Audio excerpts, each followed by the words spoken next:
The Dominick Reyes Revenge Tour continues this Saturday at UFC Perth. We're coming off a dominant contender series. We went 4-1. Our only loss was the split decision in the women's fight. We got robbed. Dana said we got robbed. Let's stay hot. Tell me this wouldn't be the greatest UFC storyline of all time.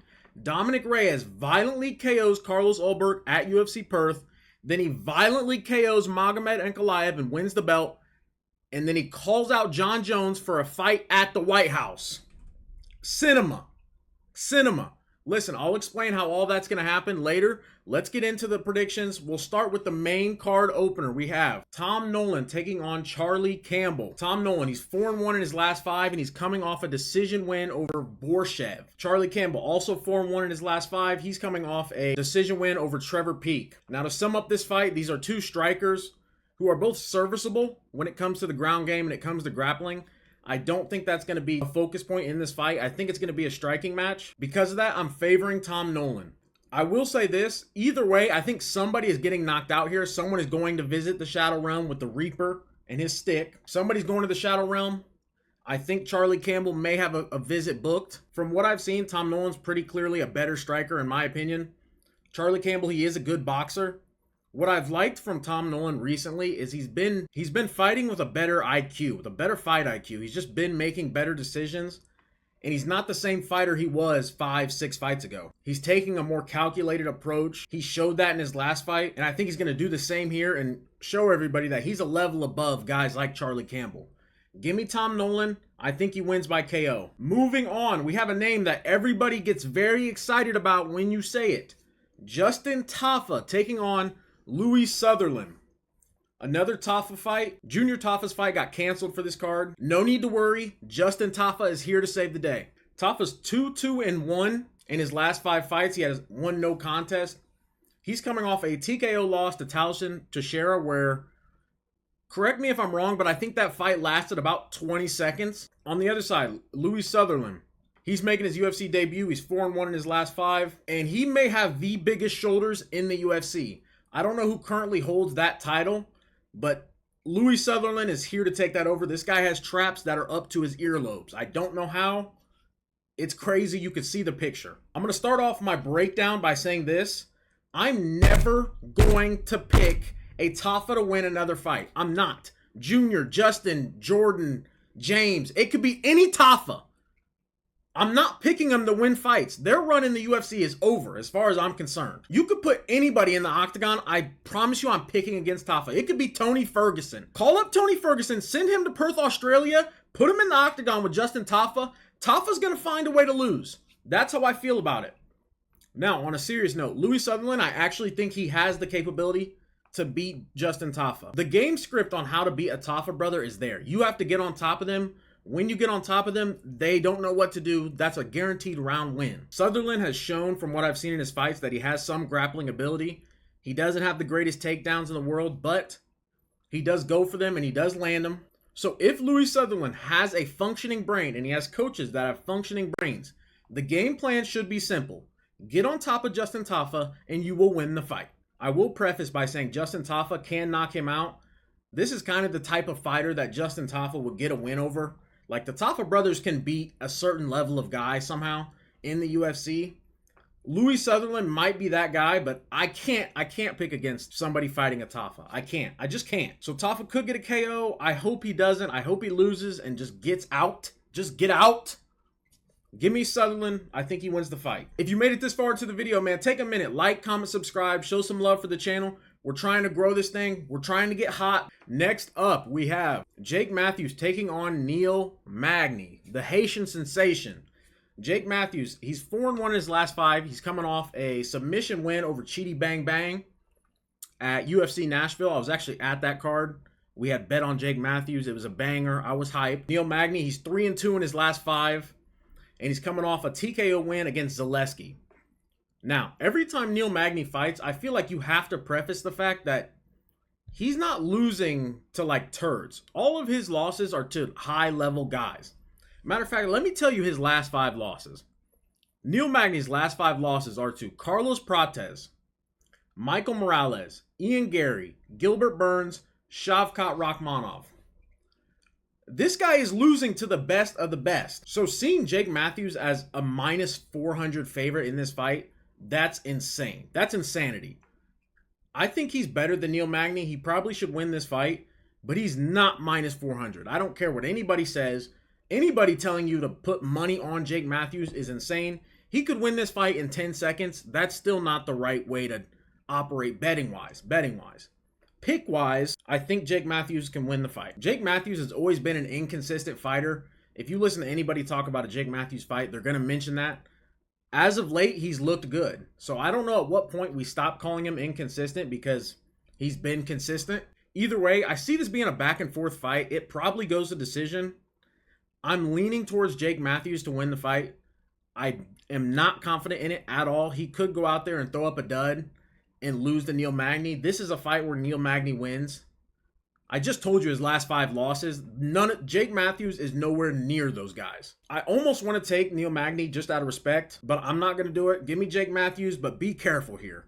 He could make it look easy, but just be careful, man. It's Jake Matthews. Shout out to Jake Matthews, though. He has won some bets for me in the past.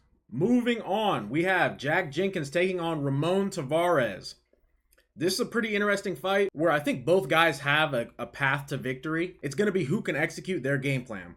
Jack Jenkins, he's 3-2 in his last 5, and he's coming off a submission loss to Gabriel Santos.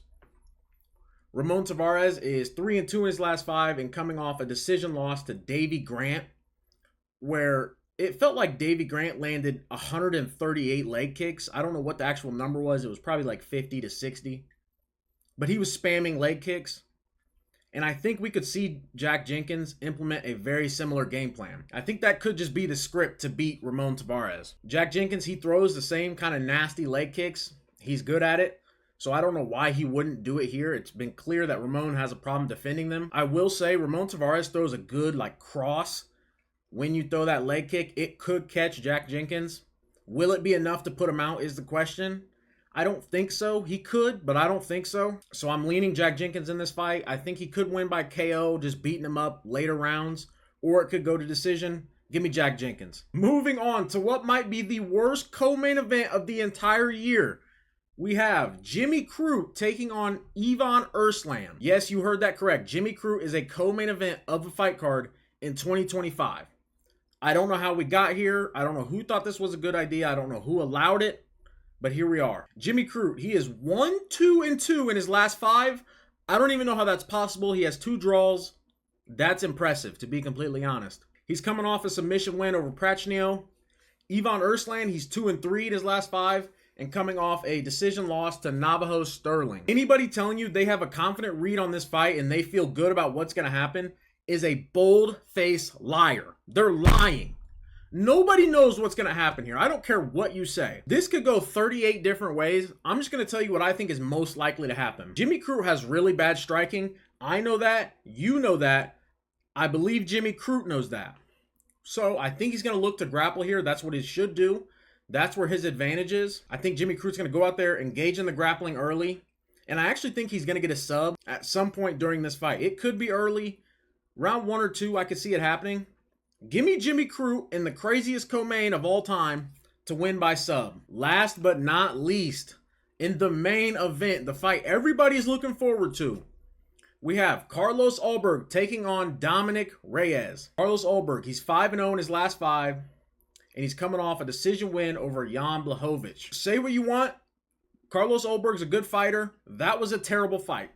That fight against Jan Blachowicz was awful. It was awful. And I don't even think he should have won the fight. That's neither here nor there. Dominick Reyes, 3-2 in his last 5. But we all know the only thing that really matters is his last 3 fights. He's coming off a KO win over Nikita Krylov. So let's address some things early. Dominick Reyes' chin. Yes, we don't know what it's like. Once upon a time, this guy got knocked out by a Ryan Spann jab. I don't even know how that's possible. But it happened a long time ago, okay? Let's just forget about that. Everybody is counting out Dominick Reyes, man. He's looked so good recently. And I'm not going to lie, I'm biased here. I'm biased. So just know that as I'm saying this. I want Dominick Reyes to win. I think it would be a crazy storyline if he gets the belt back on his shoulder after a robbery decision, possibly against John Jones.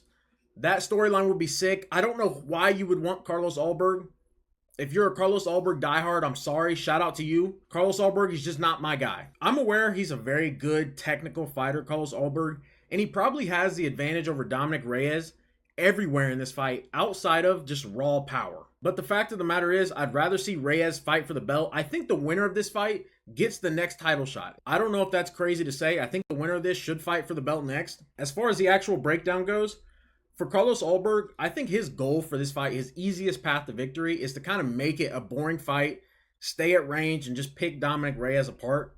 He's very good at doing that. That's kind of always been his style. Now, he can catch you with something big, a big counter, and put you out. Dominick Reyes' chin, I don't know. I'm not going to sit here and say it's back. Dominick Reyes has looked good, but he really hasn't been hit hard. So the reality of this is Dominick Reyes has one advantage, raw power, and plot armor. That's two advantages. Raw power, plot armor. I'm going to side with the plot armor, man. This guy's storyline has been sick. Give me Reyes. I think he pulls it off again, shocks the world, and he gets his chance to redeem himself in a title fight. You can't tell me that wouldn't be an insane storyline. Just imagine, Reyes is coming off 5 straight knockout wins. He knocks out Carlos Ulberg, violently knocks out Magomed Ankalaev, then calls out Jon Jones for a fight at the White House. Come on! Would that not be a banger? Listen, I don't know the logistics. Is it possible? Probably not. I don't care. That's not my job. That's Dana's job. Dana makes it happen. If Jon Jones wants to be on the White House card, it needs to be against Dominick Reyes. I don't know what weight class. I don't know the logistics. It doesn't even have to be for a belt. Just make that fight. That would be sick. Imagine Dominick Reyes just goes up to heavyweight to get Jon Jones. Like true boogeyman, I'm coming for you type stuff. Listen, man, that would be sick. You can't tell me it wouldn't. Give me Dominick Reyes. Crazy KO. The hype is there. He goes crazy. The announcers go crazy. The stadium explodes. It would be sick, man. If you made it this far, like, comment, subscribe, show some love. We're trying to grow this thing.